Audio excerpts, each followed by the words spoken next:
अस्सलाम वालेकुम, मैं हूं शहजाद अमान और आप देख रहे हैं ASA TV ज़मान पर में मैं मौजूद हूं। यहाँ पे हरीपुर से बहुत बड़ी रैली लेके खालिद भाई हमें पहुंचे खान साहब की हिफाजत के लिए। एबटाबाद से और KP के पूरे से जो है ना ये पूरा कैंप जो इस टाइम भरा पड़ा है खान साहब की हिफाजत के लिए। खान साहब ने कल 2 बजे जो है ना रैली का अभी बाकायदा आगाज़ करने का बोला है। जैसे 8 मार्च का जो इन्होंने देखा था पंजाब पुलिस ने जो कारनामा अंजाम दिया, क्या इस चीज़ से डरेंगे तो नहीं और कितनी बड़ी कामयाबी से ये रैली निकलेगी? अस्सलाम वालेकुम सर। वालेकुम सलाम जी। सर कैसे हैं? अल्हम्दुलिल्लाह ठीक ठाक, बहुत बहुत शुक्रिया। सर एबटाबाद से आप खान साहब की हिफाजत के लिए यहाँ पे बहुत सारे कारकुनान लेके आ गए हैं। जी बिल्कुल जी, हम एबटाबाद से जी बड़ी तादाद में लोगों को यहाँ पे लेके आए हैं और हिफाजत तो अल्लाह करता है और हम लोग तो सिर्फ खान साहब के एक इशारे के ऊपर अपनी जाने हथेलियों के ऊपर रख के हम लोग यहाँ पे पहुँचे हैं, वो हमारी सारा आँखों के ऊपर होगा इंशाल्लाह। सर मुझे ये बताइएगा, अगर कल भी रुकावटें डाली जाती हैं, कल भी पंजाब पुलिस की तरफ से जो है ना शेलिंग की जाती है या वाटर टैंक का इस्तेमाल किया जाता है, आप क्या करेंगे?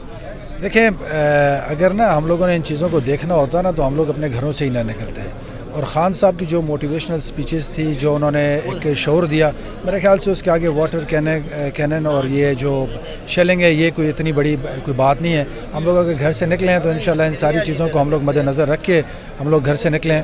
और ये बड़ी छोटी चीज़ें हैं, ये हम लोगों के जो हौसले हैं इंशाल्लाह हमारे हौसलों को ये नहीं पहुँच सकती हैं। सर मुझे बताइए, खान साहब ने अपने इक़्तिदार में बहुत से काम किए, क्या लगता है KPK में तीसरी बार खान साहब बड़े मार्जिन से जीतेंगे या कुछ अप डाउन होंगी? देखें जी, इसमें नो डाउट जी, आपने मैं तो पूरे मुल्क की बात करूंगा, लेकिन आपने बिलखुसूस जो KP की बात की है तो उसमें रिकॉर्ड वोट जो मेरे ख्याल से पिछली दफ़ा खान साहब को मिली थी, जो उससे पिछली दफ़ा मिली थी, इस दफ़ा इंशाल्लाह सबसे ज़्यादा वोट हासिल करेंगे। और दूसरी मैं आपको एक चीज़ बताता चलूँ कि जो खान साहब ने अवाम को एक शऊर दिया, इस मखलूक को, ये एक अवाम का एक रेला था, इसको उन्होंने जो एक कौम बनाया, मैं समझता हूँ कि तारीख़ में इसकी मिसाल नहीं मिलती।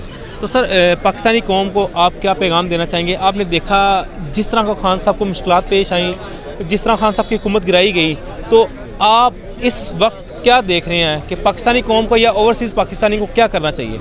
देखें जी, जिस तरीके से इमरान खान साहब की हुकूमत को गिराया गया और जिस तरीके से एक इम्पोर्टेड हुकूमत जो है वो हमारे ऊपर मुसल्लत की गई, मेरे ख्याल से हम लोग खान साहब के साथ हैं और हमने खान साहब के साथ शाना बिशाना खड़े होना है और खान साहब को इंशाल्लाह हर लिहाज से प्रोटेक्ट करना है। हम लोगों ने हर जगह पे उनकी आवाज़ को पहुंचाना है।